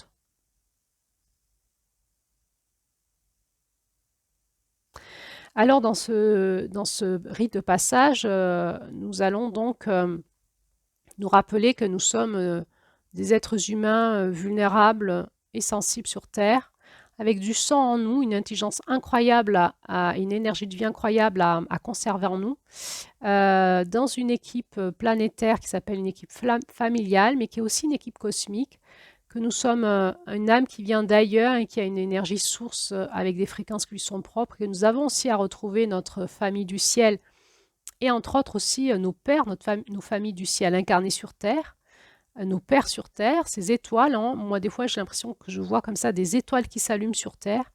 Je vois qu'il y a des gens qui ont remporté le challenge du coyote et tout d'un coup, ils deviennent lumineux, on les voit, on les entend. Ils nous parlent et on sait où ils sont et on va pouvoir se reconnecter à eux et leur faire signe. Je suis là aussi, regarde, hein, on est là, on travaille pour les mêmes causes et on va pouvoir se retrouver ensemble dans cette intelligence qui sera celle du Nord, hein, de travailler dans le collectif en co-création ensemble pour des causes qui nous sont communes, là où on aura acquis la maturité de la maîtrise de notre énergie, de notre puissance, grâce à la porte du Sud et ensuite à la porte de l'Ouest. Alors, eh bien, une fois que c'est fait, que nous avons passé cette porte, nous allons nous retourner et nous allons rire. On va vraiment rire, on va se dire, ben, c'était chaud, on va bien se foutre de notre gueule, on s'est bien fait avoir, hein, on nous avait dit qu'il fallait faire attention, on avait dit oui, oui, je vais rester en sécurité, je vais faire tout ce qu'il faut. Et dans le jeu, les forces d'action qui se sont mises en route, on a oublié. Quand il a fallu passer par notre corps dans la confrontation réelle, on a oublié, on s'est fait avoir par notre coyote. Et une fois qu'on a acquis la sagesse de tout ça, on va rire, on va dire bah ouais, je me suis fait avoir. Et je me referai avoir prochainement dès que je vais monter en puissance chaque année, à chaque roue différente, dès que je vais monter en puissance dans la lumière que je dois manifester sur Terre, eh bien, je vais rencontrer les forces d'opposition de l'ombre, de mon ombre intérieure, de l'ombre, et je vais me faire avoir jusqu'à que je passe mon rite de passage et je vais pouvoir rire de moi, pas me prendre au sérieux, rire des autres, mais avec eux de même, par la médecine de l'humour. Et il y a quelque chose qui est importante dans aussi ce passage-là, c'est vraiment savoir mettre de l'irrévérence dans le sacré. Ben oui, il y a quelque chose dans la porte de l'Est quelque chose d'un peu sérieux comme ça, où on retrouve les énergies du sacré, de la conscience, de la spiritualité, de l'esprit. Et bien dans le Sud, on en rigole, dans la matière, on joue avec ça, c'est pas sérieux. On peut mettre de l'irrévérence dans le sacré, évidemment, dans une énergie du respect du sacré. Donc il y a vraiment quelque chose qui s'unifie dans les forces d'opposition, dans la conscience de l'unité et qui est vraiment une médecine particulière, qui n'est pas de détruire le sacré, mais qui est d'y mettre du rire dedans et de ne pas se prendre au sérieux parce que le sacré, c'est pas sérieux. La preuve, c'est que on met en place dans le sacré des jeux initiatiques où on va pouvoir rire de nous et de ce qu'on fait et de nos erreurs. Et ensuite, nous allons pouvoir transmettre ça, tout ce que nous avons engrammé comme connaissance, à nos proches, à nos enfants. Et comme ils vont aussi pas nous croire ou oublier, ou de toute façon, on va leur raconter, ils vont bien faire ce qu'ils veulent ou ce qu'ils peuvent après dans la réalité de leur vie. Eh bien, nous allons essayer de comprendre comment on transmet ça par l'intermédiaire de contes, mais aussi comment on transmet ça à quelqu'un qui vit la dualité, avec qui on peut vivre la dualité dans des conflits de couple, familiaux, de voisinage, je ne sais pas quoi, ou d'amitié, ou avec nos enfants, nos adolescents. Aussi, donc il y a des périodes où on sent que dans la communication, on est en pleine dualité, il y a le coyote qui est là, et comment on sort de ça? Comment on peut parler à l'autre en sortant de la dualité, en sortant de ces jeux relationnels toxiques, en parlant de l'espace de notre cœur, sans qu'ils se sentent accusés, tout en voulant nous écouter nous-mêmes, eh bien, cette médecine des contes, cette médecine du langage symbolique, du comme si, et de raconter une autre histoire, mais qui finalement raconte notre histoire, pour parler à un autre espace qui est l'espace de la conscience, de l'âme, et qui est, par notre communication, apprendre à sortir l'espace de la dualité, ben, c'est encore une fois toute la maîtrise de passer de l'état d'enfant à l'état d'adulte, de devenir plus mature, et de devenir plus mature dans la gestion de nos conflits relationnels avec nos proches et aussi dans la société. C'est ce que nous avons aussi à apprendre à cette porte du Sud. Rester en lien dans la dualité, rester en lien quand ça coyote, hein, quand ça coyote grave dans nos relations. Pourtant, on s'aime hein, et on veut retrouver l'unité, mais là, c'est la tempête. Et ça envoie des coups d'orage, de grêlons, de tonnerre, ça se dispute, ça claque des portes, ça hurle, ça s'accuse, et il y a ce vortex intérieur qui prend nos émotions. On a envie, nous aussi, hein, de s'y mettre. Et à un moment, là, on est vraiment dans l'espace initiatique. Comment je fais avec ce que j'aime pour ne pas laisser le coyote gagner, se faire bouffer par le coyote pour que tout le monde soit gagnant. Il va falloir que je retrouve la maîtrise de moi-même dans mon masculin, que je sorte de la dualité, que j'entende mon positionnement juste, que je guérisse mes blessures personnelles de mon âme, que je reprenne ma conscience et que je puisse ensuite parler avec l'autre d'une façon où dans les conflits, dans la dualité, ce soit possible qu'on puisse se retrouver dans l'unité et se comprendre parce que nous vivons tous la même chose finalement. Évidemment, la prière aide beaucoup à ça. Et l'écoute par la prière de qu'est-ce que j'ai à dire, qu'est-ce que j'ai pas à dire, qu'est-ce que j'ai à comprendre, comment je me positionne. C'est vraiment l'enseignement de notre masculin sacré, il est là parce que une fois qu'on sait faire ça, on va pouvoir enfin rentrer dans l'amour, dans le couple sacré, dans la famille sacrée où ça fonctionne. Ça va fonctionner parce qu'on va voir la maîtrise de ce qui en fait détruit l'amour, détruit la vie entre nous. Une fois qu'on a repris la maîtrise de ça dans notre masculin, nous allons enfin pouvoir rentrer dans la co-création de vie avec notre féminin et entre les hommes et les femmes dans la vraie vie en fait. On voit hein, qu'en mai, on a appris à discerner les mensonges qu'on se racontait à nous-mêmes et les mensonges que les autres se racontent à eux-mêmes et qui nous racontent. Et en juin, on apprend à dépasser ça dans la communication et à plus se faire happer par ça, à avoir la conscience. Mais comment on retrouve l'unité entre nous quand ça se passe? Parce que ça se passe et ça se passe tout le temps. Tant qu'on n'a pas grandi, l'un et l'autre, tant qu'on n'a pas grandi ensemble, ça se passera. Comment on retrouve l'unité par la communication? C'est en maîtrisant nos forces vives à l'intérieur de nous, en conservant notre énergie de vie, notre clairvoyance et en pouvoir re-rentrer en lien avec l'autre, pas à travers le coyote, mais à travers les lumières, la lumière qui brille en l'autre et la lumière qui brille en moi. C'est vraiment laisser le coyote par la prière aux forces cosmiques qui me dépassent et je me concentre sur ma lumière et parler à la lumière de l'autre, de mon espace de lumière, pour retrouver l'unité, parler avec la parole de mon cœur, de ma vérité intérieure et parler à l'espace de la vérité de l'autre pour que tout le monde soit gagnant. On se rappelle que la médecine de l'Est nous disait que c'était la médecine du brin, du bon terreau et que c'était l'espace où la vie pouvait nourrir les racines de tous les arbres. En juin, dans l'espace d'unité, nous savons qu'il existe un espace entre nous où nous pouvons être tous gagnants. Et c'est de cet espace-là qu'il faut qu'on communique et c'est tout le challenge qu'on va avoir à relever, puis toute une sagesse, une maîtrise que nous allons avoir à acquérir. Et c'est là, j'ai envie de dire, le challenge suprême de notre masculin. Il est là en chacun de nous et ensemble.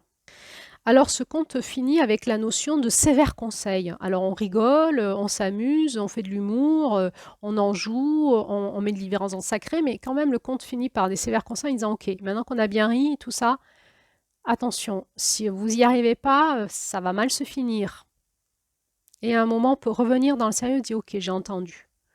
J'ai ces sévères conseils pris à cœur et compris. » C'est-à-dire, j'arrête de faire l'ado et de dire « C'est bon, laisse-moi tranquille, je fais ce que je veux, occupe-toi de ta poire, moi je m'occupe de la mienne. » Il y a un moment, dans tout ça, dans tout ce bazar, à un moment, il y a un espace où, dans cette maturité, on va entendre les conseils de nos guidances qui viennent nous aider, qui viennent nous remettre en sécurité, parce qu'on est sorti de l'espace de sécurité, nous dire attention, attention, attention, tu fais ce que tu veux, etc. Mais attention, si tu continues, ça va mal se finir. Et à un moment, on se reprend, on dit ok, j'ai entendu, j'ai compris. Et je reviens dans le chemin droit de la vie. Et c'est ça qui va me faire sortir de l'adolescence, c'est aller dans le jeune adulte qui a compris, qui est assez mature pour pouvoir cheminer dans l'indépendance et la responsabilité dans sa vie. Et alors, je vais finir par nous relire les dernières phrases de ce conte.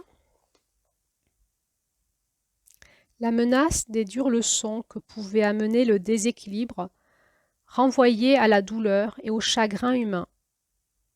Mais le rire avait damé le pion au nuage noir que représentaient les limitations humaines.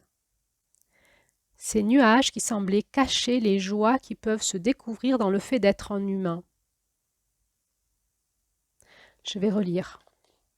La menace des dures leçons que pouvait amener le déséquilibre renvoyait à la douleur et au chagrin humain. Mais le rire avait damé le pion au nuage noir que représentaient les limitations humaines. Ces nuages qui semblaient cacher les joies qui peuvent se découvrir dans le fait d'être un humain. La conteuse comprit et désira faire face au futur avec ses enfants, en ayant toujours à l'idée que chaque être humain avait à trouver ses vérités pour lui-même, afin de suivre l'évolution de l'esprit. Elle sut que ces histoires seraient un réconfort pour ceux qui se sentiraient fatigués par la piste sacrée, et que pour cette raison, elle leur en ferait cadeau. Ainsi la vérité de la sagesse continuera à se dire. La parole des traditions sacrées se perpétuerait, cela ne disparaîtrait à jamais. C'est comme si, quand on se reliait au legs de la tradition fait par les anciens, à toute la notion de l'héritage oral, les traditions familiales, les traditions de nos pays, les traditions spirituelles, à la connaissance intérieure que nous pouvons avoir dans l'espace de notre ADN, léguée par nos ancêtres, à cette sagesse de vie qui a été comme tamponnée dans l'ADN et qui nous est transmise à l'intérieur de nous, dans notre sang. C'est comme si, quand nous sommes fatigués par ce chemin de dualité, de combat, d'opposition entre les forces en nous et à l'extérieur de nous, dans cette quête de l'amour, de la vérité, et parfois nous avons l'impression de ne pas y arriver, de se prendre toujours la porte du Sud sur le nez, hein, elle nous claque au nez, on ne la passe pas, et on a l'impression de répéter, de se fatiguer, se rappeler que la vie est encore là et que les anciens ont réussi, qu'ils ont eu cette sagesse et que nous pouvons la retrouver, apprendre d'elle et gagner en temps et en maturité, et que peut-être un moment, il serait temps d'arrêter de se rebeller à ce que nous ont dit nos anciens, à certaines traditions, mais plutôt de passer cette énergie, d'entendre ces avertissements, de les faire nôtres dans notre cœur, de les comprendre et finalement de passer cette porte du Sud en repartant dans l'humilité, en disant ok, je vais prier, je vais aider, je vais demander à mon équipe cosmique et dans laquelle probablement il y a nos ancêtres, de nous aider dans ce que je suis en train de passer là. Moi, je vais me reconnecter à mon cœur, à l'espace de l'amour en moi, à l'espace de l'éternelle flamme d'amour, de mon être divin, me reconnecter à la conscience du divin en moi, de Dieu, du Père, en ayant conscience d'être sur Terre, incarné dans ce corps, en lien avec la Terre-Mère, dans cette unité dans mon cœur, dans mon humilité, dans mon innocence, je vais repartir dans ma foi pour avancer sur ce chemin de la route rouge, et je vais repartir dans mon humilité par la prière, mettre un genou à terre et dire ok, moi seul je peux rien, vous me l'aviez dit mais je voulais vous prouver l'inverse, j'ai pas réussi, vous aviez raison, je repars en lien avec vous, en moi, je repars en lien en moi et avec vous et ensemble on va pouvoir aller plus loin. Merci de votre écoute. Et bien voilà, je suis à la fin de cet audio avec vous de la médecine du Sud de juin. Je vais vous faire une autre audio sur les blessures de cette porte du Sud.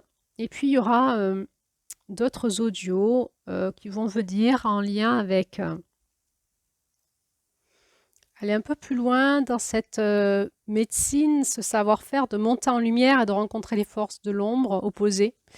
Ça sera la finalité de ce que je vous ai déjà parlé au mois d'avril et de mai sur les espaces énergétiques.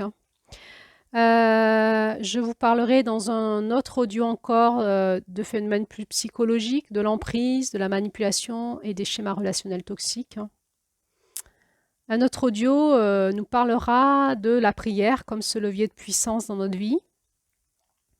Et il y aura aussi cet audio sur d'un espace de réflexion autour de l'ADN, de l'épigénétique et de cet espace mystérieux qu'est l'ADN et la médecine de notre sang et de notre alliance avec nos ancêtres.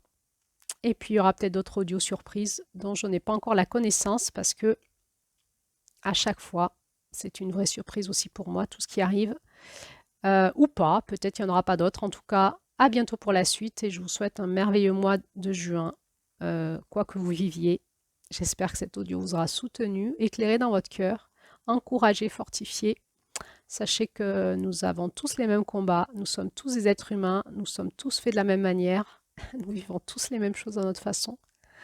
Et que quand vous voyez quelqu'un qui semble être heureux et pas vous, ben c'est juste qu'il a dû remporter aussi ses portes. Sinon, c'est du faux semblant. Et donc, courage. Et je voudrais vous dire aussi, si vous aimez ces audios, si ça vous soutient, n'hésitez pas à le dire en commentaire, à nous encourager avec Julie. Et à surtout liker, à mettre la petite cloche de l'abonnement, parce que l'objectif de ce podcast, c'est qu'il soit accessible au plus grand nombre sur YouTube, pour que cet enseignement soit accessible au plus grand nombre.